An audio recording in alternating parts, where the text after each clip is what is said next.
From our Toronto studios, this is the Muslim News on Muslim Network TV. Assalamu alaikum, I'm Aylia Batool. On the 700th day of Israel's genocide on Gaza, fresh strikes devastate families and fuel global outrage. This and more coming up in today's show, so stay tuned. The United States has imposed sanctions on 3 Palestinian human rights organizations for supporting the International Criminal Court's investigation into Israel's war crimes.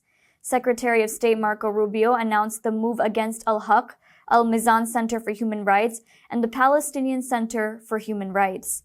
He said they had worked directly with the ICC, which last year issued arrest warrants for Israeli Prime Minister Benjamin Netanyahu and former Defense Minister Yoav Gallant for Israel's war crimes in Gaza. Rubio stressed neither the U.S. nor Israel recognizes the ICC's authority, calling the court's agenda politicized. The sanctions follow Washington's decision to bar Palestinian Authority officials from traveling to the UN General Assembly. Conversely, France, Canada, and Australia have pledged recognition of a Palestinian state. Rubio earlier warned that recognition would create big problems as Israel advances with plans to annex the occupied West Bank. Israel also faces a genocide case at the International Court of Justice over its war on Gaza. Families in Gaza are watching their children waste away as the hunger crisis in the region worsens due to Israel's blockade of food, medicine, and humanitarian aid to the region since March 2nd. 10-year-old Amine Mustafa Abdullah Maroof is among the victims. She is being treated for severe malnutrition at Al-Aqsa Martyrs Hospital in Deir el-Balah. Doctors there say supplies are running dangerously low.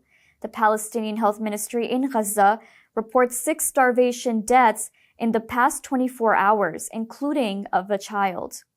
That brings the total famine-related deaths to 367 people, with 134 of them being children. The ministry says 89 of those deaths occurred after a UN-backed body officially declared Gaza in a state of famine last month. 16 of the victims were children. Aid groups warn more lives will be lost if relief is not allowed in. Doctors say time is running out for many like Amine. Israel's genocide in Gaza reached 700 days on Friday with deadly new strikes. Israeli soldiers have murdered at least 44 Palestinians, including 7 children in Gaza City, since Friday dawn. Gaza's Palestinian Health Ministry says 69 people were killed and 422 wounded in the past 24 hours. Israeli soldiers killed 6 more people who were trying to collect food aid, adding to more than 2,300 killed by Israel in the same manner since May. Israeli airstrikes hit apartments near hospitals, mosques, and markets, with tents sheltering displaced families also bombed. In western Gaza City, Mushta Towers, housing hundreds of civilians, was heavily damaged. Explosive Israeli robots, artillery, and drone fire were reported in several neighborhoods. Israel's defense minister has threatened to unleash what he called the gates of hell on Gaza's people, vowing to target more high-rise buildings. The Israeli army claims it controls 40% of Gaza City. The health ministry said at least 30% of Palestinians killed in Israel's attacks have been children, amounting to 28 children killed every day since October 2023. UNICEF has described the situation as unthinkable. On the 700th day of genocide, Palestinian resistance group Hamas called it a stain on humanity and urged the international community to take decisive action against ongoing atrocities. Since October 2023, at least 65,000 people have been killed in Gaza. Another 162,005 have been wounded. Israeli historian Raz Segal, a professor of Holocaust and genocide studies, says the real death toll is much higher. He argues the figures given by the UN and Gaza's health ministry underestimate the scale of the killings. The grandson of South African icon Nelson Mandela is joining a Gaza-bound convoy carrying aid to the besieged territory, which is reeling under famine. Mandela will sail with 10 South Africans on the global Samud Flotilla. The ship left Barcelona, Spain earlier this week with 200 activists, politicians, and artists from 44 countries. It is scheduled to depart from Tunisia on Sunday for Gaza. At South Africa's Johannesburg airport, Mandela said Palestinians face a far worse form of apartheid than South Africans did. He urged the world to isolate Israel as nations once did with apartheid South Africa. Mandela stressed that global sanctions helped collapse white apartheid rule in 1994, and the same pressure is now needed for Palestinians. South Africa has already taken Israel to the International Court of Justice over its violence and attacks in Gaza. The International Criminal Court has also issued arrest warrants for Israeli leaders, accusing them of war crimes. Congresswoman Ilhan Omar and Delia Ramirez have denounced a U.S. strike on a boat off of Venezuela that killed 11 people. They called the Trump administration's action unconstitutional and a violation of international law. Omar says that Congress has not declared war on Venezuela or the cartel labeled a terrorist group. She argues designations do not give the president unlimited war powers and that U.S. forces in the region face no immediate threat from the vessel. Ramirez calls the strike a summary execution, saying Trump abused military powers in the Caribbean far from U.S. shores. She has linked the attack to Trump's broader record of overreach, citing past strikes on Iran and National Guard deployments at home. The Pentagon claims the boat was trafficking cocaine. Analysts, however, fear the strike marks an escalation of U.S. intervention in Latin America, a region already scarred by centuries of interference. President Donald Trump has urged two New York City mayoral candidates to step aside to block Democrat Zohran Mamdani's path to victory. Speaking at the White House, Trump said the race must become one-on-one to defeat Mamdani, whom he labels a communist. Reports say his advisors approached independent Mayor Eric Adams and Republican Curtis Silva, offering possible posts in the administration if they drop out. The move is seen as an attempt to boost former Governor Andrew Cuomo's chances. Mamdani, a progressive Democrat and the first Muslim American and South Asian poised to lead the city, holds a strong lead in polls. An August survey gave him 37% support, ahead of Cuomo at 24.6%. After Cuomo challenged him to a debate, Mamdani said he would rather face Trump directly, accusing him of cutting food aid for the poor while rewarding billionaire donors. Palestinians mark Prophet Muhammad, peace be upon him's birthday, at Hebron Ibrahimi Mosque under Israeli restrictions. Details coming up next.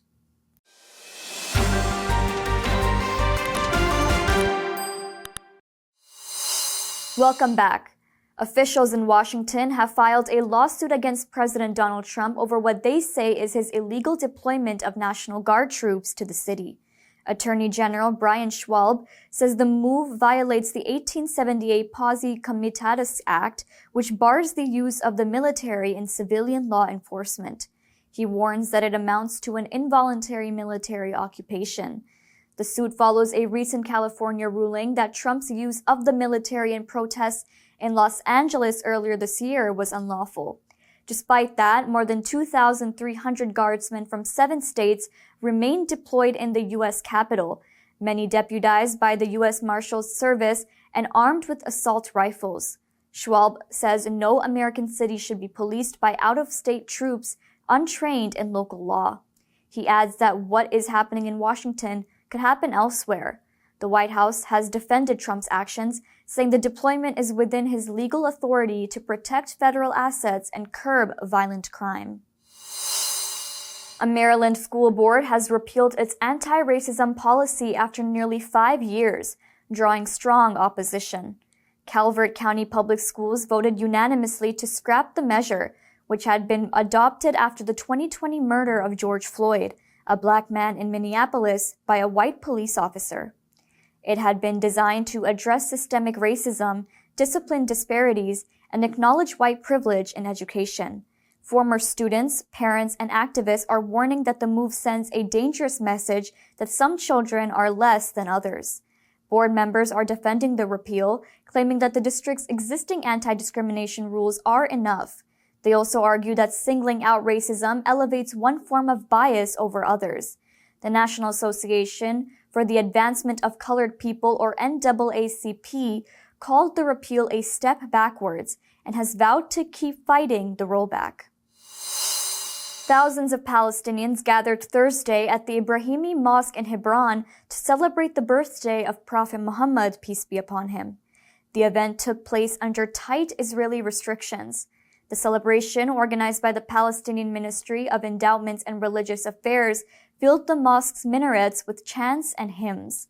Muslims worldwide mark the occasion each year on the 12th day of the Islamic month of Rabiul Awwal. Mosque Director Motaz Abu Sinay said the site was open for worshippers, but Israeli forces increased security and refused to hand control to Palestinians, as is customary. He said this mosque is an exclusive Islamic endowment and Palestinians will never abandon presence. The mosque is believed to house the tombs of prophets Ibrahim, Ishaq, and Yaqub.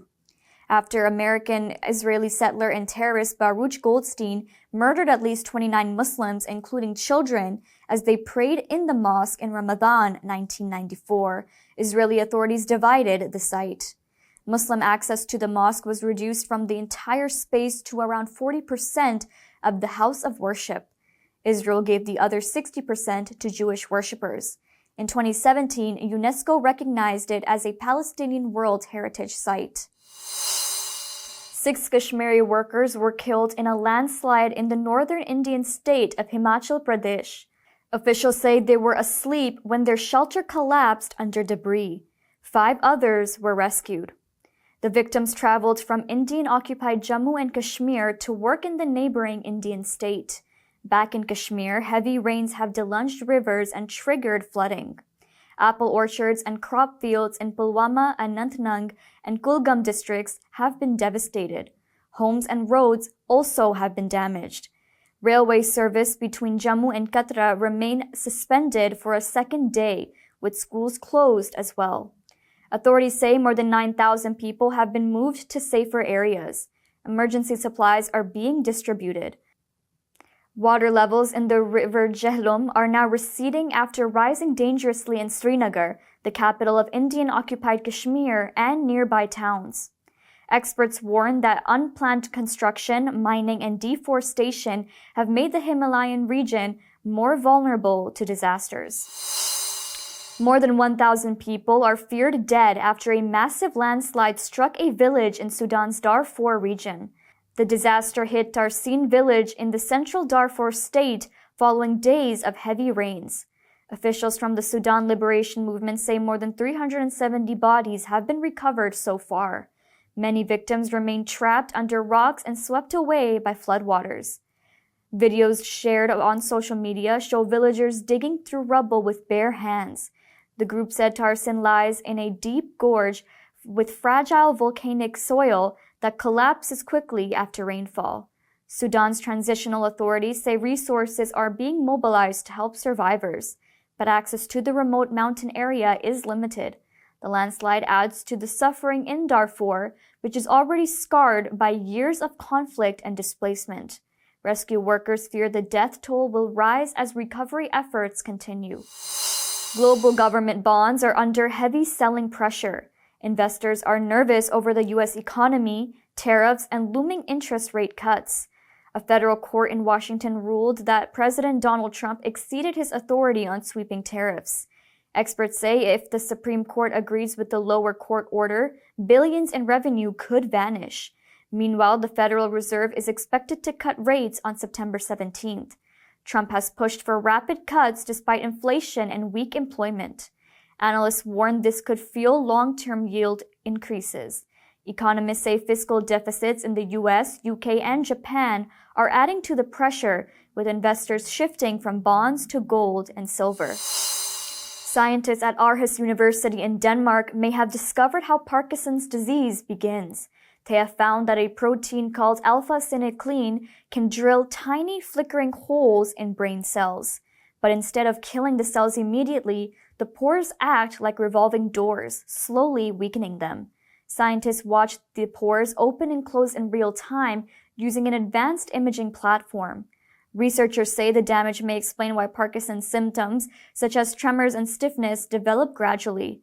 Although the findings may open new ways for early detection and drug screening for Parkinson's, experts warn that more research is needed before treatments can emerge. That's all from our Toronto studios. Thank you for watching Muslim News. We are a community channel dedicated to bringing you stories you can trust. Please like, share, and subscribe to our content. You can also comment to let us know what you think of our coverage. You can donate now by visiting muslimnetwork.tv/donate. For more content, keep watching Muslim Network TV. Salam.